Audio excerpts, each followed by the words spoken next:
Well, my name is Sabina-Allen.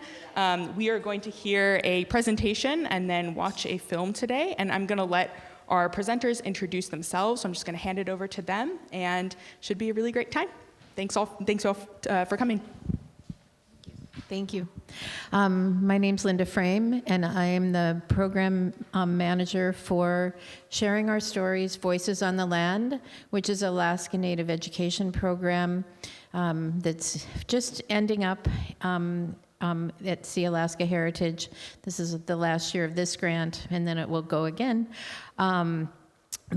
And so I want to introduce Angie Wright, who is our classroom teacher that has been pivotal to this project. And Scott, I'm going to hand this over to Scott Burton, and he's going to go ahead. All right. Yake Yusatini Stakat Yuhan, Atling Gunath Chishat Yegudi. Tleka Kainach Scott Burton, Yuchatuasak, Tlingit Kainach Kashuk Kawadai Yuchatuasak. Chas Kashuk Aksai Yake. You can just call me Kashuk if you like. Washtan Kwana Yachat Zantakahini Yechat Yati. Zantakahini Yechat Yati. Stugachatati Tlingit aaní Shika Kwan Yeha Yati. Ka Kiks Adi Ka Wasane Di. Kuskedi, Luknachadi, Dukdain Tan, Khatka Ayi, Klinedi, Deshitan, Kach Adi, Ganaktedi, Lukak Adi, Atlen Gunath Chish, Kakagwantan, Kuketan, Chukanedi, Wushkitan, Achitan, Siknachadi, Shangukedi, Dakluedi, Teiḳweidí, Gunath Chish, Atlen Gunath Chish. And we want to extend a special Gunath Chish to the Teiḳweidí, to Koowutyas.ein, his clan, for allowing us to make this film. Gunath Chish Achet Isaachi. I am the filmmaker who was approached and had the honor of working with these two and the students to help put this together. So it was a huge collaboration, and I look forward to telling you more about it.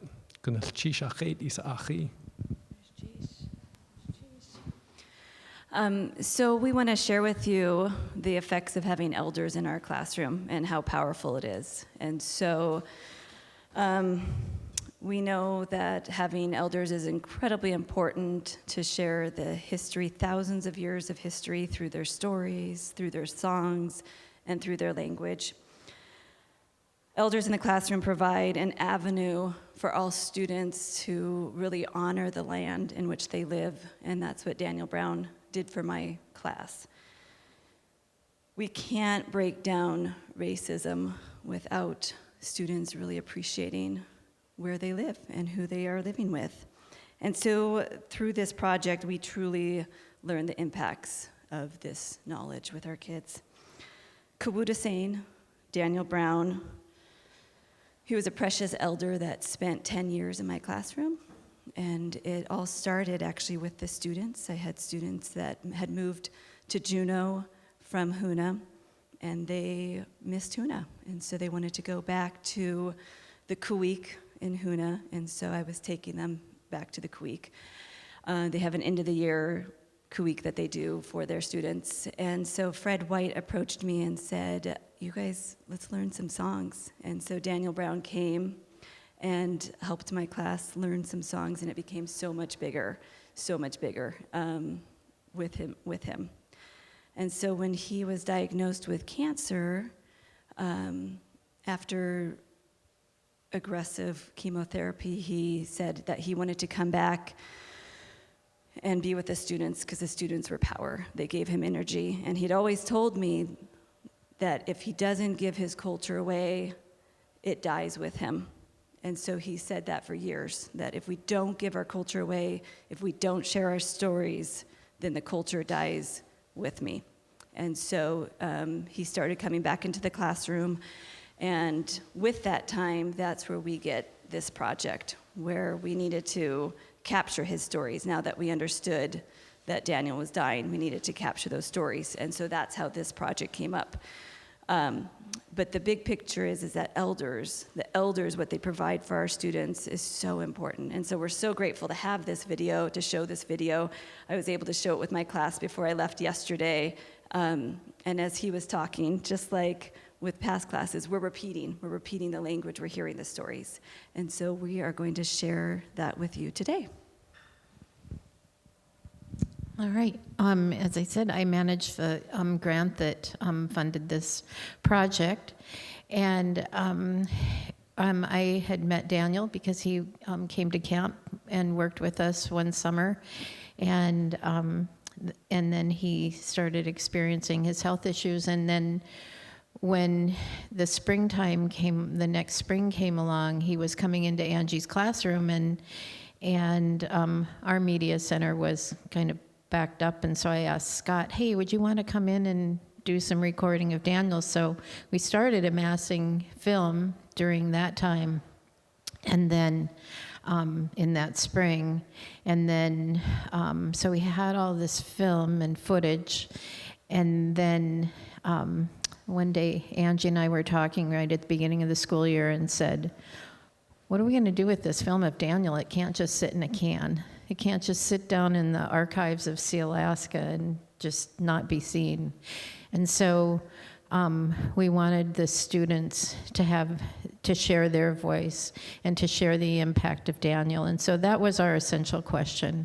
What has Daniel Brown's time in your classroom provided for you?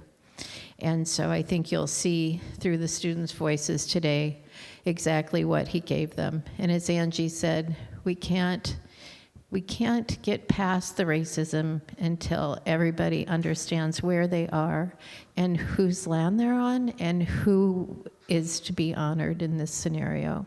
So, and I think, Scott, we were just fortunate to have a preeminent Juno filmmaker in our midst, and so we called on him, and here he is. There you go. Thank you, Linda.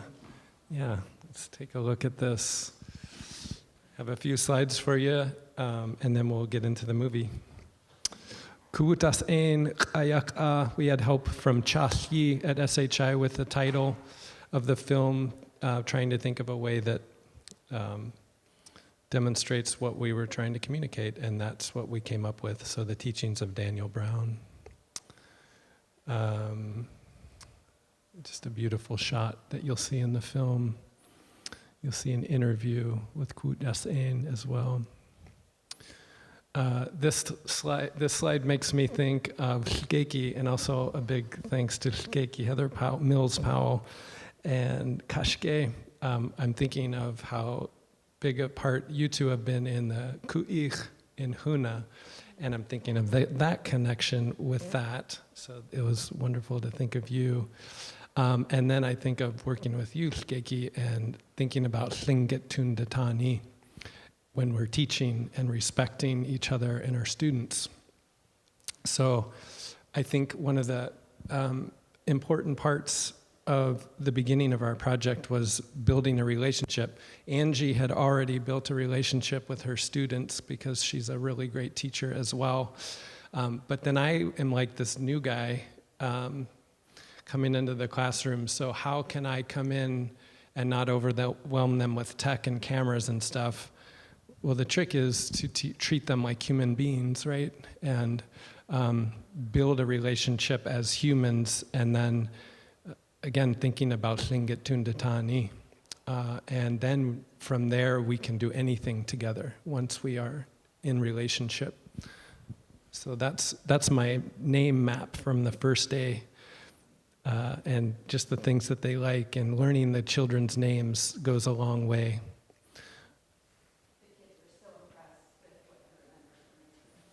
They couldn't, so I took a name map, like if we were sitting in this room, I'd take a name map of all of you, and then we'd have to sit in the same seats every day for the rest of the year. Here are some of the kids doing the hard work. So we had a lot of footage, as Linda mentioned, from over the years a lot of footage, and so we had to log it, right, Andres? We had to look through our footage, my fellow filmmaker here in the room. We had to go through the footage minute by minute to figure out what was going to be in this film. And so here they are doing the work. We did a lot of logging. We call it tape from my generation. Logging data, logging our footage. Here's what our video review sheet looked like. And so the students each got one of these. And then here you can see them watching the film, and I would burn in time code to all the films, so we had a way to communicate about where things were that we wanted to include in the film, and then the students would rate it, right? So in this student right here at 1 minute and 14 seconds, Tlingit, 3 stars, super rad footage in the doc, for sure.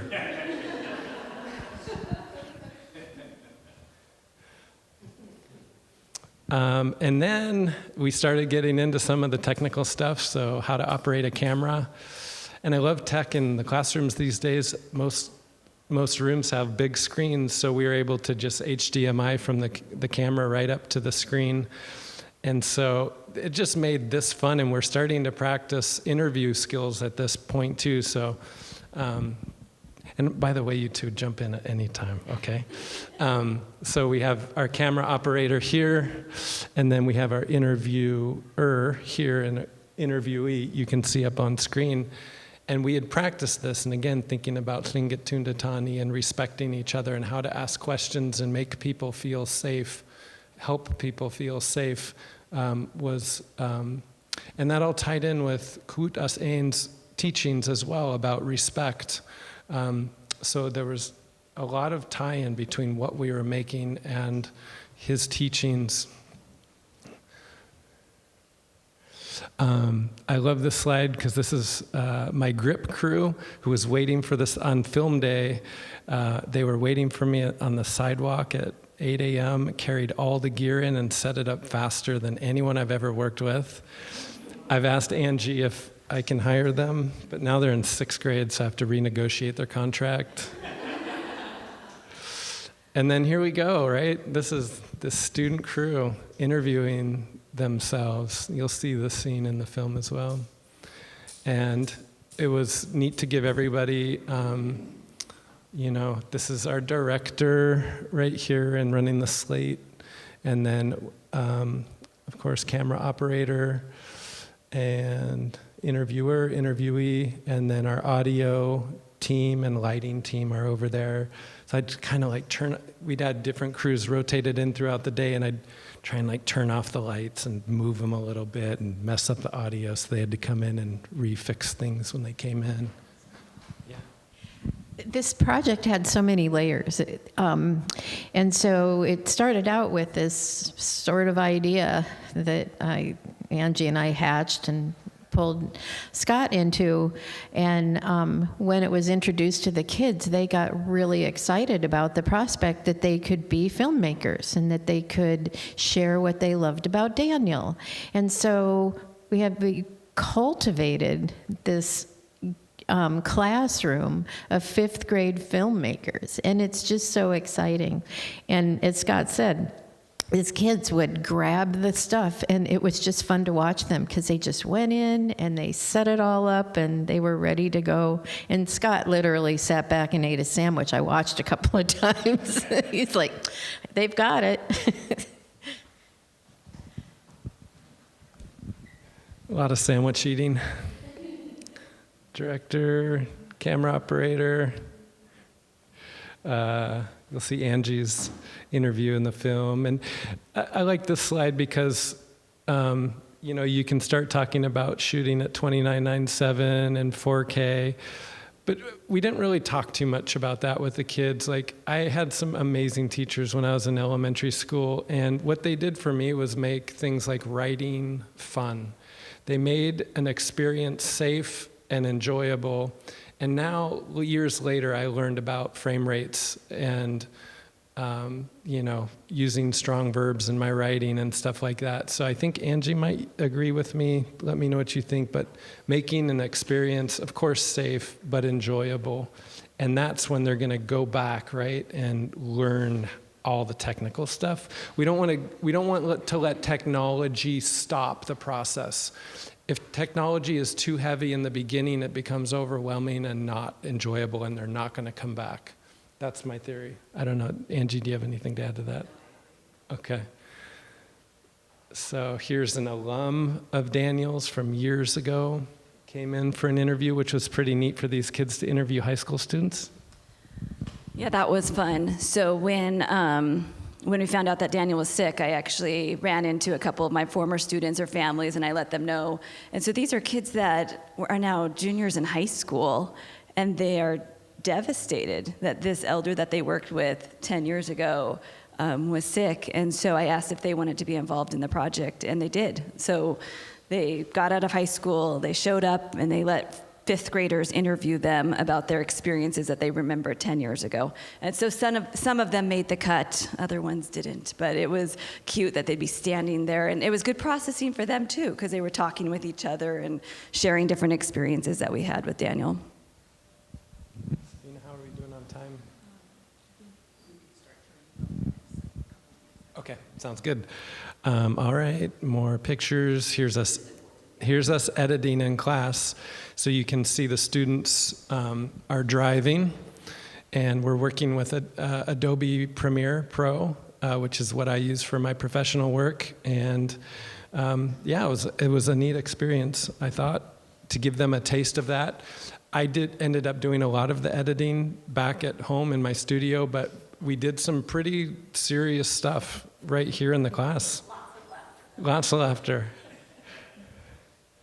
Usually it's lots of tears for me editing at home, and so it was nice to have some laughter. We got some great imagery. This is a shot from a guy named David Rossau who works for Cedar Group. He worked with us one day. Thanks to SHI for allowing that and funding that. Did some critiques as we got bigger, or as we got towards the end. So we'd critique the film. We did several rough cuts. Wow, yeah. And then we speak to this, Angie, and then we should start it. Okay. So in the film, you're going to see the kids performing at a Cool Week for the renaming of our high school downtown. And the kids they had only seen Daniel once that year because he was so sick. And so they did a great job. But this picture's significant because after their film was done, we got to have a grand showing, unveiling of the film at the Klan House at the Soboleff building. And to prepare for that, we'd had regalia making nights. And so this is their regalia that they had made, and they were very proud of that. And they only had one song to sing at the big performance that Daniel had time to teach them. And by this performance, they had a handful of songs. And so it was just a really powerful performance. And so I love this, that you can see where they came. So even after Daniel has passed, his culture is still living. They're bringing his culture forward. And I wish you could have seen them dancing into Shukahit here. They were so proud and loud and beautiful. It was a really touching time. Here we are hanging out outside. This has been such a fulfilling project for me. I'm so thankful that you guys included me. Thank you. Here we go. They are all filmmakers now, Certificate of Artful Completion. They all got one of these.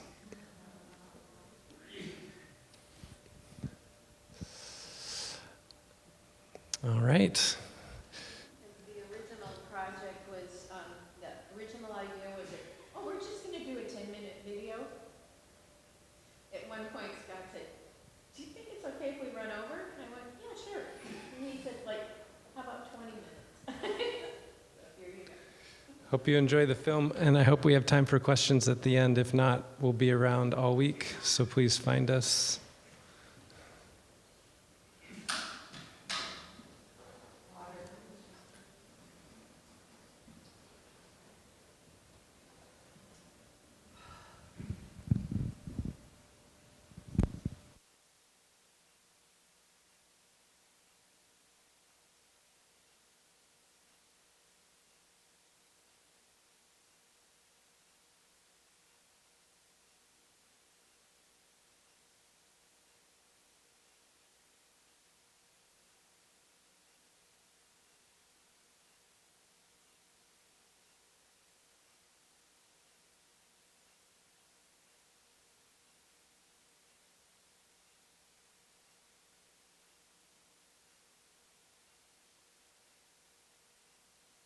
Is anybody going to use the box? Come on up. Okay. Where's the drummers? Come on up, drummers. Auke Bay had a box drum, and so Fred wanted us to be able to sing a song with it. So he invited Daniel to come in and teach us a song, and then it just grew from there. Okay, who's the lead singer? Okay. Hey, Olivia, can you come lead us in a song? Yeah. Okay, we're What I liked most about Daniel Brown was his passion and love for teaching younger kids and to teach them how to learn about the Tlingit culture and pass it down so everyone can learn about it. Say, Angie Wright. And everybody say, ah. And even though he was battling cancer, he was still somehow found a way to put a smile on his face every day. Say, agua slam dia.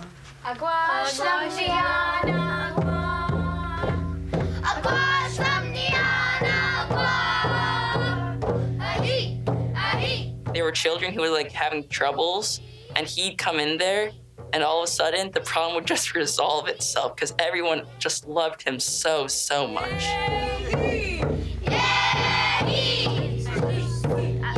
Normally, I won't wake up and be like, I don't want to go to school. But when I knew Daniel was coming in, I would always be like, oh, I'm excited to go to school. Because I was excited to sing and dance and possibly play the drums.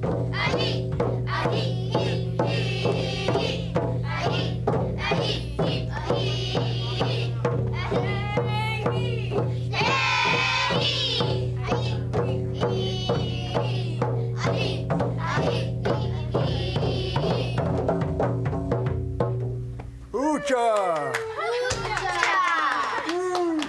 Can we do one switch and drums? Not a circle. Who wants to lead sing this time? Who wants to lead sing? What song are you about? Wushya. Awudane. That means you respect everybody around you like you respect yourself. And the way you want to be treated, you treat people the same way. Right? What I liked about Daniel Brown was him coming in and changing how I thought about Native people and showing us like what we can learn different. Like if we're not from here or if we're not Alaskan Native, we can learn about the Alaskan Natives. Halitsini. Ahli kohas. Tlingit. That means the Tlingit's been on this land forever, seems like. Halitsini is I gain strength when I come in here and I listen to you guys speak my language and I listen to you guys absorb what I have to tell you. That gives me strength. Halitsini. Gives you strength, okay? Tlingit.ein is our land. My name's Nicole. I am 17. I was part of Miss Wright's first generation class that worked with Daniel Brown. All of this is our life. We say, Woody Han Husu. Asli Kohas. Ak Athas. Ak Kakhas. Ach Ishas. Woody Han Husu means that even though you don't see them, your mothers, your fathers, your grandmothers, and your grandfathers before you are all standing here with us. You're never alone. I think, though, I had a stronger understanding about Tlingit culture specifically when I moved on to middle school and high school because of Daniel Brown. Ganachish Aslik Kohas Deishkitan. Aslik Kashka Kwan Daktain Tan. Ganachish Kiksari. Ganachish Lukatari. Ganachish to all the Raven brothers and sisters. Wudihan Hosa Mudihan Hosu Aslikohas Akish Hasakathas Akakhas. He has 4 Tlingit names, which I think is really cool. Tlingit K Nakaya Koowutyas.ein. Koowutyas.ein Yudawasagu. Klek Dek Nas Dagun Aslikohas. Koowutyas.ein Kudena Ha. How a bear stands up in the den. Koowutyas.ein how a bear looks leaving the den. Kajik Kahina is eagle in pursuit over the water. And Yeshwanox, forever crying raven. All these names that have been given were given to me by my uncles and by my grandfather. Aslikohas Angun Dakaya Hutit Teiḳweidí. I'm from the Brown Bear House in Angoon. Teiḳweidí. Hitsati, the head of the Brown Bear House. What was your favorite item that Daniel brought into the classroom? The hats, because the hats told a story. He also brought a Chilkat robe, and it had the story of Kots on the Chilkat robe.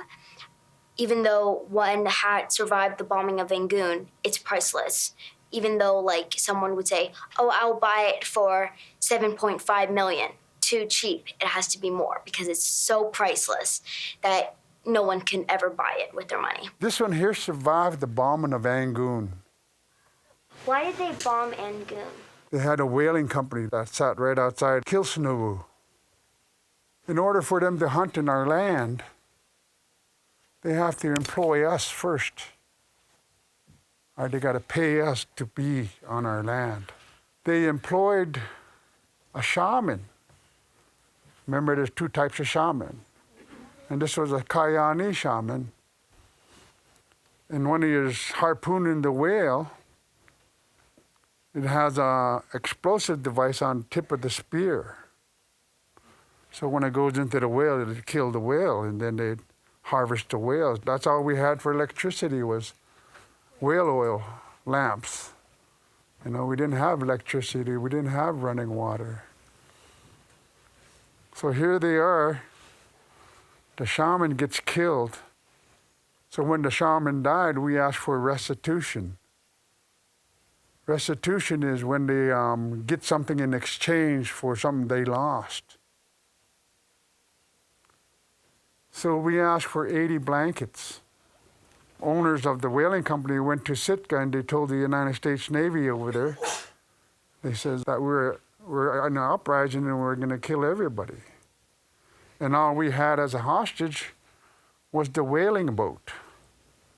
The United States Navy says, well, we want 800 blankets. If they're not on the beach in the morning, we're going to bomb. We're going to level this village. So we told them the reason why we're keeping that boat as hostage was until they paid us restitution, right?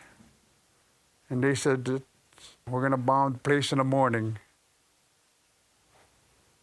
So in the morning when you woke up, you can hear Gagan Kuyak being sung in the village. They're greeting the day.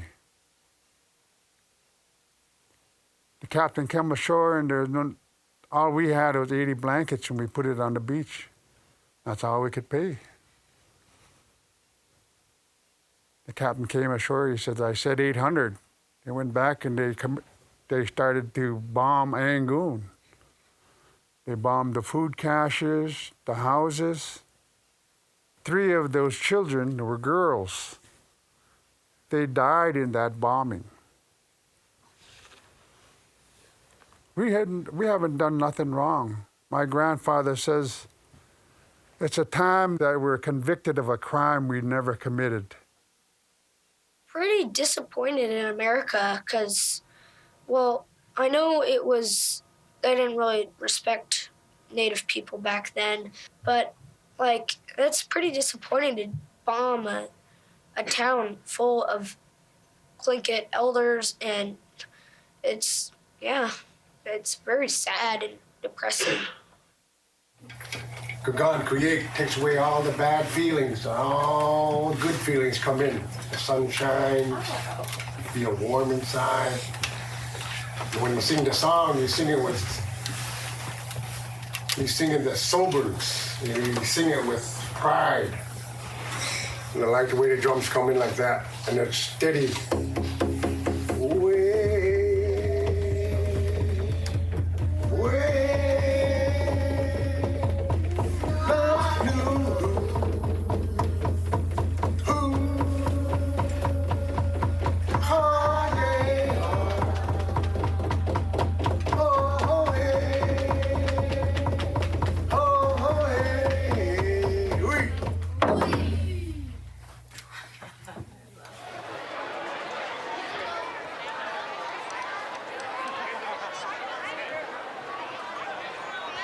Then we'll have the drummer or our speaker, we're the designated speaker, right? We'll have our speaker stand up and explain the song, what happened.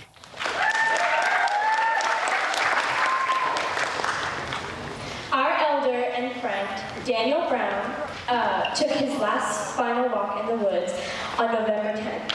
But he's still with us in our hearts, and we would like to sing you a song that he taught us, one of our favorites. And the third song is we sang would be Agua Somdiana Agua. And we need the storyteller to tell about Agua Somdiana Agua. When they found a canoe collapsed on the beach, they pulled all the people out and they brought them back to Koowutyas.ein Inlet.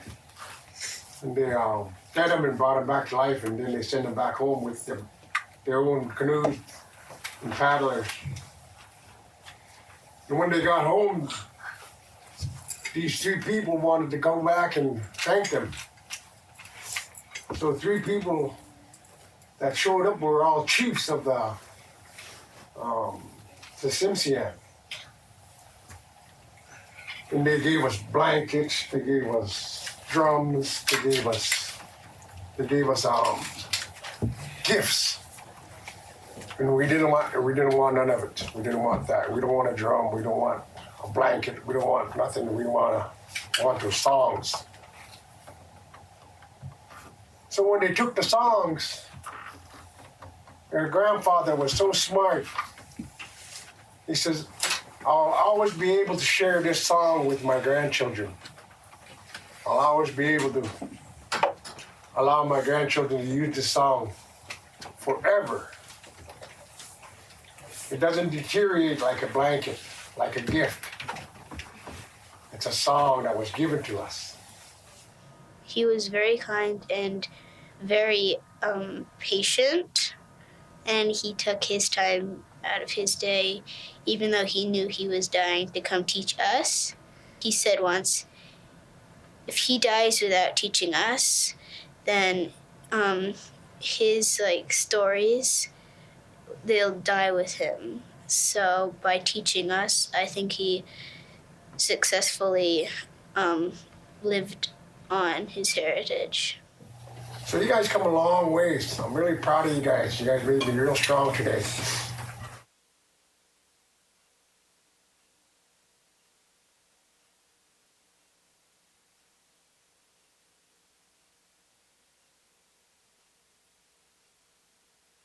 To all the elders that go into our classrooms, like Daniel, like King Koowutyas, like King Steve, so many others, Koowutyas, your gifts to these students is seen today. They carry the gifts that you give them.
or Kingdee, they're all here with us. I could just see them dancing and smiling. British Chief, for sharing your words.